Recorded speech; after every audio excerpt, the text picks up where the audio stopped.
chaude matinée ce 25 janvier sur l'avenue de l'Indépendance à Ouagadougou. Des élèves qui tentaient de marcher sur le Premier ministère ont sévèrement été dispersés par la police. Les marcheurs voulaient interpeller le chef du gouvernement une fois de plus sur la crise qui prévaut dans le secteur de l'éducation. Les mouvements d'humeur tous azimuts qui inquiètent le FRC, le Front de renforcement de la citoyenneté, appellent le gouvernement à plus de vigilance. Bonsoir à toutes et à tous. Ils se sont donnés en spectacle jeudi dernier, mais sont revenus à la raison aussitôt le lendemain.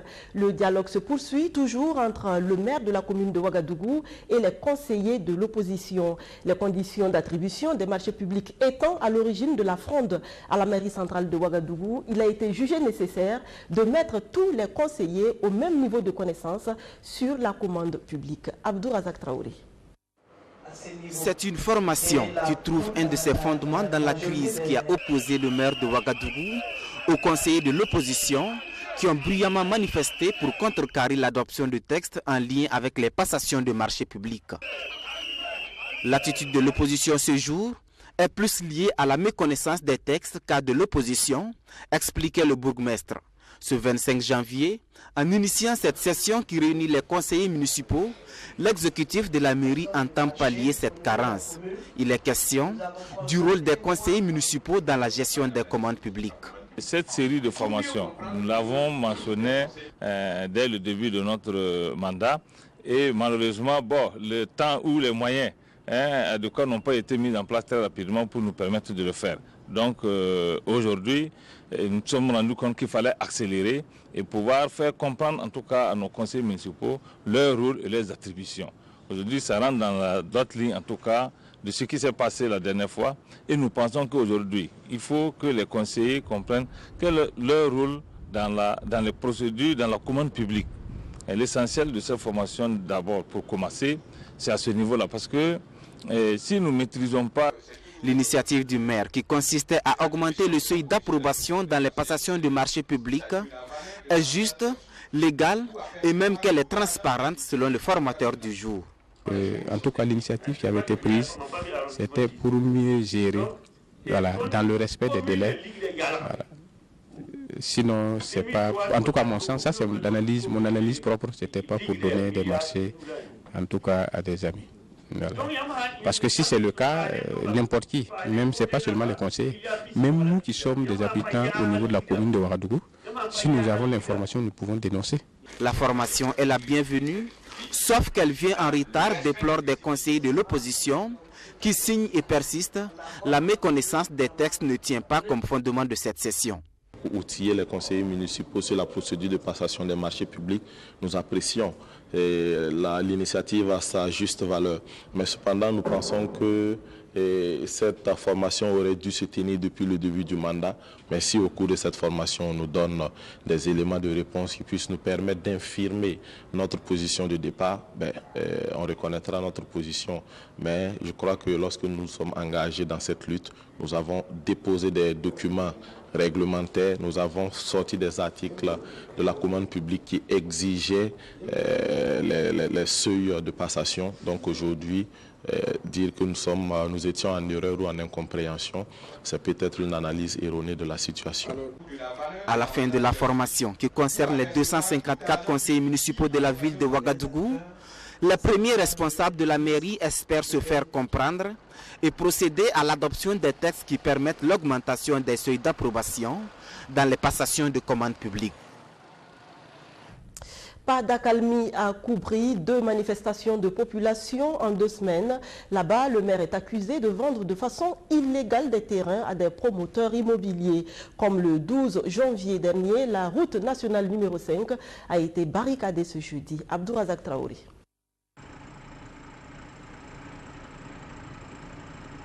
Assises à même le sol en plein milieu de la route nationale numéro 5, ces populations de la commune de Koubri expriment une fois de plus leur colère vis-à-vis des activités des entreprises immobilières dans leur zone d'habitation. Nous étions là, nous attendions cette question. C'est relatif au problème de parcelles. Nous sommes dans le non-loti, si vous savez. Les opérateurs immobiliers et ont pris tout le coin, tout le domaine. Et aujourd'hui, nous sommes cloîtrés, nous ne pouvons pas avoir de parcelles. C'est le point saillant, puisqu'on a eu comment on appelle, des accords avec le maire, notre maire, l'actuel maire de Koubri, qui avait pris des engagements fermes que lorsque nous allons le soutenir une fois à la mairie, il allait donc procéder au lotissement de notre village, de notre non-loti. Malheureusement, on l'a élu, on a tout fait ce que nous pouvons, il est élu. Mais aujourd'hui, il a pris toute la terre qui nous entoure pour remettre ça aux sociétés immobilières qui sont en train de faire les lotissements sans nous recenser. Le président Rochmal Christian Kaboré, il a son programme là, il a dit qu'un Burkinabé doit avoir un logement social. Donc pour cela, nous, on est dans un non-loti. Dans les non-lotis, on est en train de borner de gauche à droite. On ne sait pas où aller. Mais si on est là en train, si on est là posé, et puis on nous borne, si on vient nous soulever, là où est-ce qu'on va aller? Où on ira? Où irons-nous? Donc c'est pour cela qu'on sait où soulever aujourd'hui. Les barricades ont eu pour conséquence directe la longue file d'attente. Finalement, c'est le haut-commissaire du Kadiogo qui vient entamer une négociation avec les manifestants afin de dégager la voie au grand bonheur des usagers. À la mairie de Koubri, on se dédouane de tout soupçon. Le maire insiste, les lotissements sont suspendus.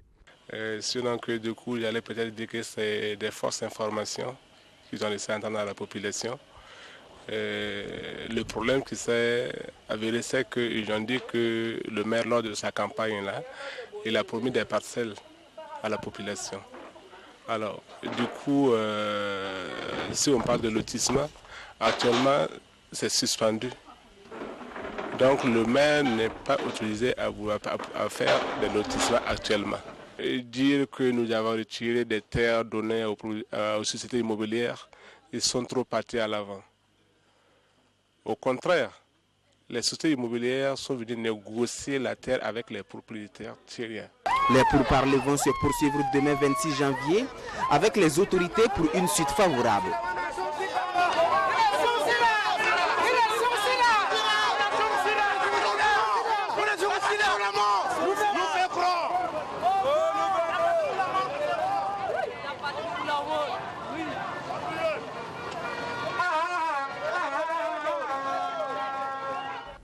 À Ouagadougou, les élèves qui ont manifesté ce matin sur l'avenue de l'Indépendance ont eu chaud. Les forces de sécurité n'y sont pas allées de main morte pour les empêcher d'arriver à la primature. Le film d'une marche inachevée avec Natacha Ouedraogo.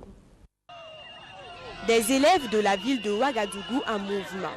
Ils exigent du gouvernement la satisfaction de la plateforme revendicative de leurs enseignants afin que les établissements scolaires puissent retrouver leur ambiance normale.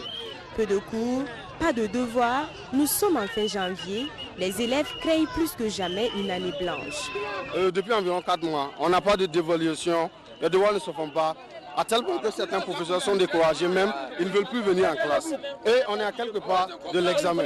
Nous on est en classe d'examen. Bon, on risque de perdre notre année scolaire. C'est pour ça que nous sommes ici ce matin. On veut manifester notre mécontentement auprès du Premier ministre. Toute l'année, depuis que l'école a commencé, là, on ne fait pas de devoirs, on n'évalue point. On ne fait même pas les cours là normalement. Nous, nos leçons là sont à moitié comme ça. On ne comprend rien. Donc c'est à cause de ça qu'on est sorti pour manifester notre année blanche. Vous voyez, non, on ne veut pas l'année blanche là. Les parents ont souffert pour avoir de l'argent là, pour payer nos écoles là. Vous voyez, non, voilà. Leur tentative d'aller jusqu'au Premier ministère sera vaine. Ils sont empêchés par la CRS, la compagnie républicaine de sécurité. Est-ce que nous, on est sortis là, c'est pour revendiquer nos droits?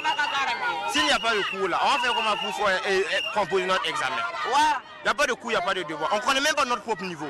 On va faire comment? Mais si le ministre lui-même ne veut pas nous écouter, il fait sortir la police non, pour venir nous mater ici là. Est-ce que c'est un ministre comme ça? Nous ne sommes pas des voleurs. Nous ne sommes pas des voleurs.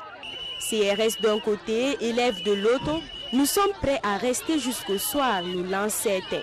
Décidés coûte que coûte à rencontrer le Premier ministre Paul Kabatieba. Non, mais seulement allez voir le Premier ministre là, donner notre point de vue. Nous, on n'est pas d'accord. Après des minutes d'attente, ils finissent par s'impatienter. Débutent alors des jets de pierre. La CRS riposte.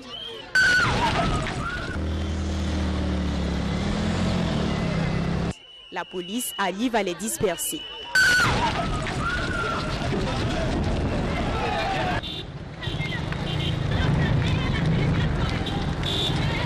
À l'heure actuelle, le dialogue se poursuit entre gouvernement et syndicats de l'éducation. Jeudi dernier, les responsables syndicaux se sont retrouvés pour examiner les propositions faites par l'exécutif. Autant de manifestations et de tensions qui ont fait réagir le FRC ce matin.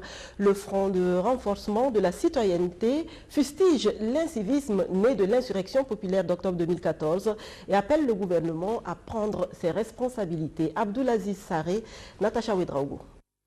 L'incendie de la mairie de Saponé par des manifestants armés de coupe-coupe et de gourdins, puis la bagarre entre étudiants ayant occasionné des blessés à l'université Ouaga, un professeur Joseph Kizerbo, sont entre autres les cas d'incivisme que dénonce le Front de renforcement de la citoyenneté, FRC.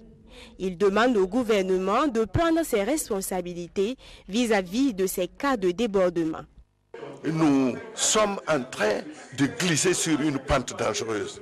Des cas d'incivisme se répètent et nous interpellons le gouvernement pour que le gouvernement puisse faire son travail.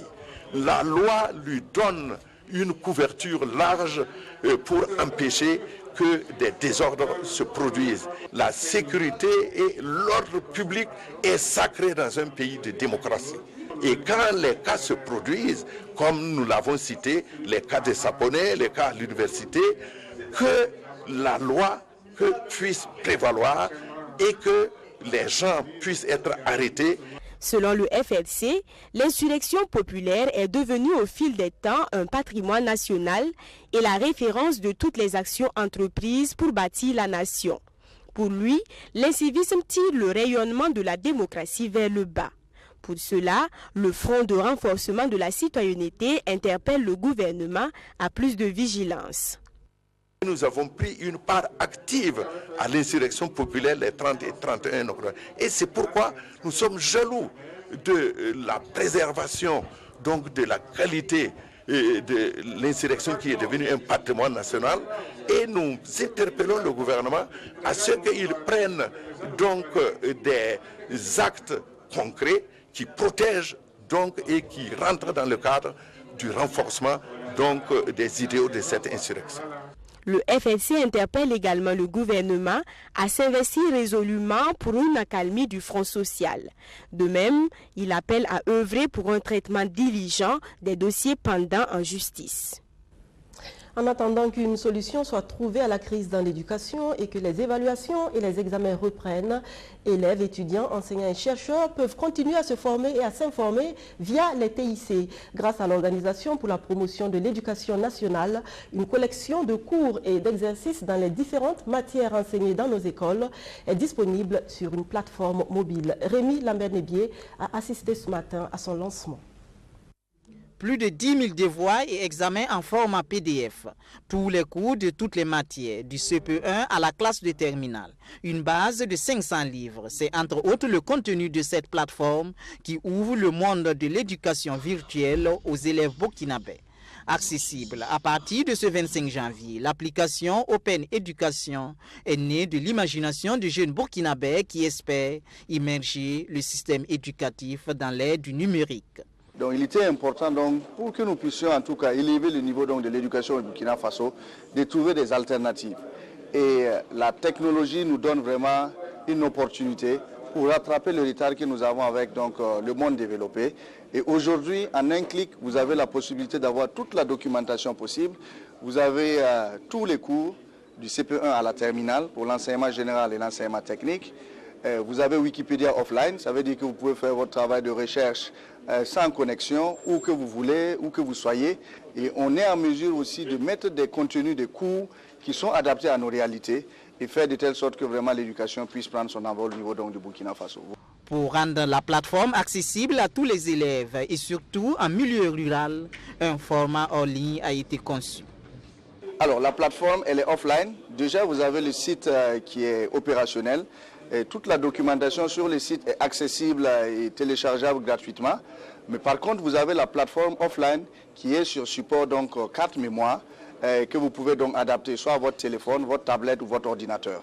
Et cela, vous pouvez donc l'avoir au niveau donc des points de vente donc de Open, les points de distribution et aussi avec Orange, avec lequel donc nous avons Orange Money.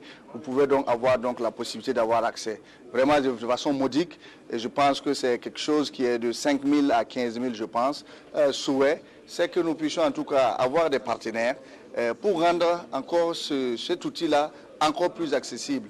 Parce qu'il peut être vraiment dérisoire à près de 1 000 francs ou 2 000 francs pour n'importe qui. La vision des concepteurs de cette application est d'impulser le passage aux bibliothèques numériques dans les différents établissements et écoles burkinabés.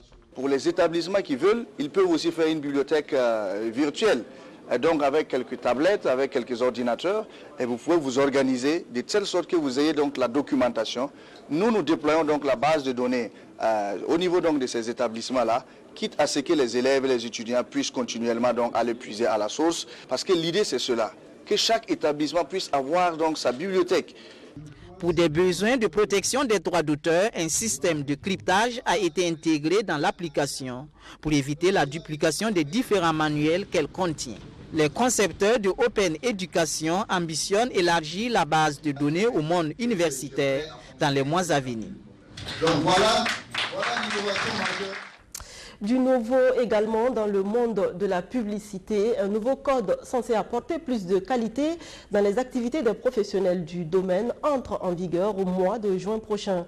Les publicitaires associés ont animé une conférence de presse ce matin sur le décret d'application de cette nouvelle loi. Natacha Ouedraogo. Désormais, une agence de communication ne pourra plus tout faire. C'est-à-dire être à la fois une agence conseil en publicité, une régie publicitaire, un éditeur publicitaire ou un courtier. Et dorénavant, toute production publicitaire doit porter la griffe de son label.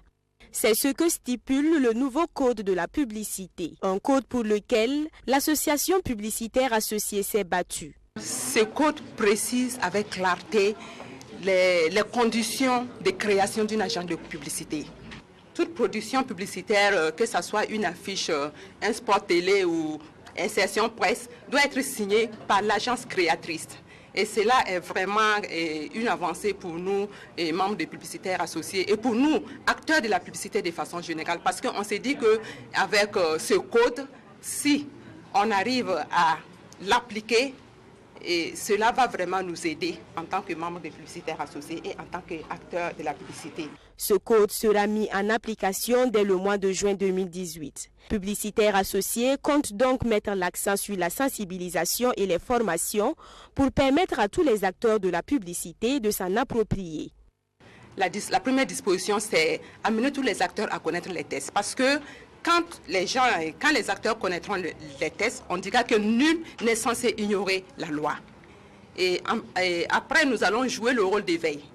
Nous allons jouer le rôle d'éveil parce que nous sommes nombreux, ceux qui sont vraiment professionnels, et nous allons essayer d'aller vers ceux qui vont manquer, qui vont poser des actes qui vont à l'encontre de ces différentes lois, les sensibiliser. Et comme nous espérons que bientôt il y aura l'autorité supérieure de régulation de la publicité, je crois que cette autorité également va jouer son rôle d'interpellation et voir des sanctions sur le faux pour amener et pour défendre vraiment notre métier. L'association publicitaire associée compte à ce jour seulement une cinquantaine d'agences membres, tandis qu'au Burkina Faso, il existe plus de 200 agences. Par ailleurs, l'association invite toutes les agences à se conformer à la loi afin de mettre fin à la concurrence déloyale. Dans moins d'un mois s'ouvre à Ouagadougou le 5e Forum ouest-africain de développement des entreprises Africalia. La mise en place des organes chargés de son organisation se poursuit à la Chambre de commerce et d'industrie du Burkina. Les membres des 8 commissions techniques ont été installés ce jeudi. Romain Kweta. Ces hommes et femmes ont désormais la clé de la réussite de l'organisation de Africalia 2018 entre leurs mains. Ils sont une trentaine de membres repartis en 8 commissions. Commission accueil, hébergement, transport, restauration, sécurité, finances et budget, entre autres. À moins d'un mois de l'événement, plus de temps pour les tergiversations. Il faut se mettre au travail, leur exhorte le ministre en charge du commerce. Le comité d'organisation a la lourde tâche de parachever les aspects matériels de l'organisation de ce forum. L'événement, c'est du 21 au 23 février prochain. Environ 400 participants, dont 240 venus de 16 pays d'Afrique de l'Ouest et 160 du reste du monde, sont attendus dans la capitale burkinabé. Pour cette 5e édition, les organisateurs nourrissent de grandes ambitions. Mais la préoccupation majeure demeure le défi sécuritaire. Et à ce niveau, le ministre en charge du commerce se veut rassurant. Bon, cette question donc d'assurance, de sécurité et tout ça là, sachez que c'est des choses transversales. Et puis nous avons intégré ça donc dans notre quotidien. Cependant, il y a des mesures fortes qui sont donc prises pour au moins sécuriser les participants et puis les édifices au niveau du Faso. Selon Stéphane Sanou, une organisation réussie de l'événement pourrait générer des retombées notables pour le Burkina Faso en termes de partenariat, car Africalia 2018, c'est près de 4000 rendez-vous d'affaires en 48 heures. Nous souhaitons qu'il y ait la capacité pour ces entreprises d'explorer les projets structurants du Burkina pour contribuer à la mise en œuvre du PNDS, mais aussi des relations d'affaires avec des entreprises du Burkina qui ont des opportunités d'affaires à proposer à leurs partenaires du reste du monde. À la date du 25 janvier 2018, on enregistre 292 inscrits, dont 145 participants du Burkina Faso et 153 participants de 15 autres pays d'Afrique et du reste du monde. Du matériel médical pour des centres de santé du Centre-Nord et du matériel de travail pour des jeunes et des femmes de la même région. Un don qui aura coûté environ 30 millions de francs CFA à la société minière Bissagold. Madina Sinou. Son domaine de prédilection, c'est l'extraction de l'or. Mais le social lui incombe également. Et c'est cette responsabilité que l'entreprise minière Bissagold remplit ce 24 janvier à travers un don de matériel médical à 7 centres de santé et de promotion sociale CSPS de la région du Centre-Nord. Ce matériel, c'est un matériel qui est vraiment venu à point nommé et au niveau du district sanitaire de Koumoussi. Parce que c'est vraiment l'expression de nos besoins. Vous voyez par exemple ce tricycle, voilà, il va servir donc à aller chercher les médicaments au niveau du dépôt répartiteur du district. On a également des pneus, voilà, qui vont servir donc aux ambulances de ces espèces-là, donc de fonctionner. Outre les 7 centres de santé bénéficiaires, 4 groupes de jeunes et de femmes des communes de Sapsé et de Mané ont reçu du matériel pour la production maraîchère, la saponification et le tissage. Un appui qui vise à promouvoir l'entrepreneuriat. La saison n'étant pas bonne, les jeunes et les femmes sont en quête d'emploi. Voilà, nous pensons que c'est une opportunité pour en tout cas accompagner aussi en tout cas de lutter contre le chômage. Les dons au CSPS et aux communautés riveraines à la mine Bissagold s'élèvent à environ 30 millions de francs CFA. Et selon le directeur général de cette entreprise minière, ce geste est une manière pour eux de contribuer au programme de développement du président Roch-Marc Christian Kabore. Tout viendra à vous au bon moment. Si ce n'est aujourd'hui, ce sera demain. Soyez juste patients. Et c'est ici que je prends congé de vous. Aubin Guébré et Hervé Dapa se feront le plaisir de vous présenter le 19h30, les jours et les semaines à venir. Merci de nous rester fidèles. À très bientôt.